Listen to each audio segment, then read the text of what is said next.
Snowwalker Bushcraft. You remember when we were talking in the Wildcrafting kit, we were talking about those blank sheets of white paper and the clear plastic tape, right? Well, today we're going to show you exactly what we're going to do with that. It takes you back to when you were a kid, most likely back in grade school, things like that, as you were coming up. It's to identify plants, help you identify the leaves of trees and things of that nature. It's no more than a simple kid's craft, but it'll help you when you're building your repertoire of plants. And then you can actually have something to save. You can put it in your book, and then that way, when you check your medicinals and your edibles, on the medicinal side of it, you can create your own materia medica, what the plants are for, what they're used for, the ailments. And then on the edible side, you're going to know the plants that you can use, parts of plants, things that are edible, or it can give you a tea, you know, something that's nutritious that can help you when you're out in the woods. Alright, so as you can see here, I have my sheets of white paper, I have my packing tape, clear packing tape, my scissors, or you could use your knife, and my journal.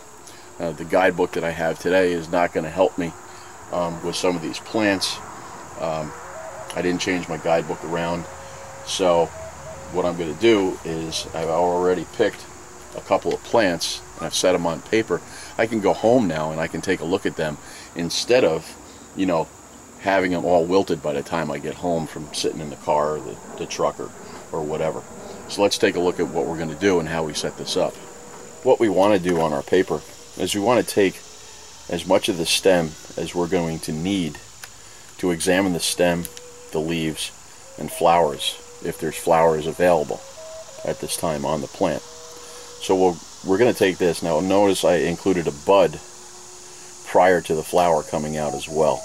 This also helps that if the flowers aren't out but you see the buds, then again you're going to be able to identify the plant in itself. You take a leaf and you put the top facing up so that you can see that, and then you take a leaf and you put the bottom facing up so that you can see that, and then label them top and bottom as well. Okay, so this is one that's right here. I can take this home now, and now I'm going to research it and find out what the type of plant is. Same thing here on this example. This is the top of the plant, how it grows, how I found it, and these are the top of the leaves, and that's the bottom of the leaf. Notice the two different colors. The top is a lot darker than the bottom. It's more faded here. So here's another plant that I'm unfamiliar with. It kind of looks like that other one, but as you can see, the leaves are very much different. The flower in itself is lighter in color. This is more of a lighter purple, and the leaves are different as well. So I'm going to take the best leaf that I can. You know, this one's pretty chewed up. However, here we have a good specimen, so I'm going to take this leaf off and put it there. And I'll actually take another one that's right next to it, and I'll put that right there. That's my top and my bottom. And then what I'll do now is I do notice that it is a square stem that's grooved, and you're going to note that as well. So take out your scissors.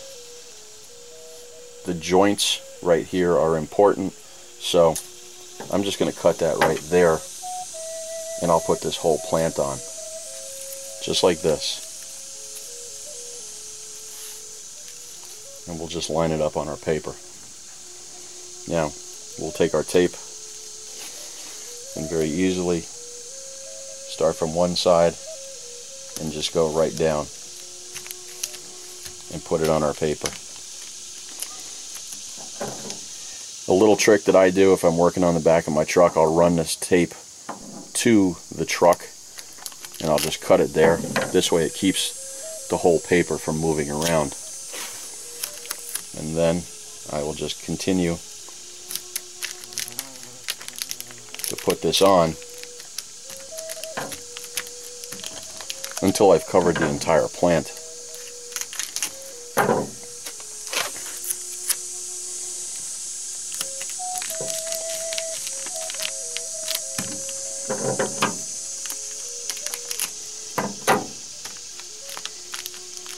Okay, now I have my plant that's done there. I can take these here, put them on there, And I'll just put that down as well.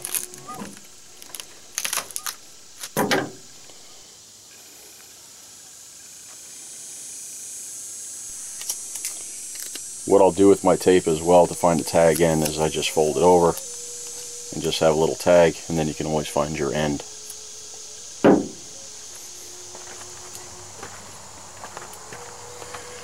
Last but not least, we're just going to label. So we have our top, we have our bottom on our leaves here. We can write down all our applicable notes on the back or on the front of the piece of paper. Now the thing about the paper is it's porous, so it's going to allow the air to get in. It will dry the plant out, yes, and you will get some discolorization. But just remember, number one, you should always back this up with a picture, photograph, and you can put the photograph on the back, and then again, you can write all your notes on the back as to what it is. That being said, you can add this again to your repertoire of plants. Moore said at Karamat that you should know at least 250 plants, shrubs, and trees that are going to benefit you, to be self-sufficient when you're out in the woods, or for whatever you want to do, whether you're homesteading or not.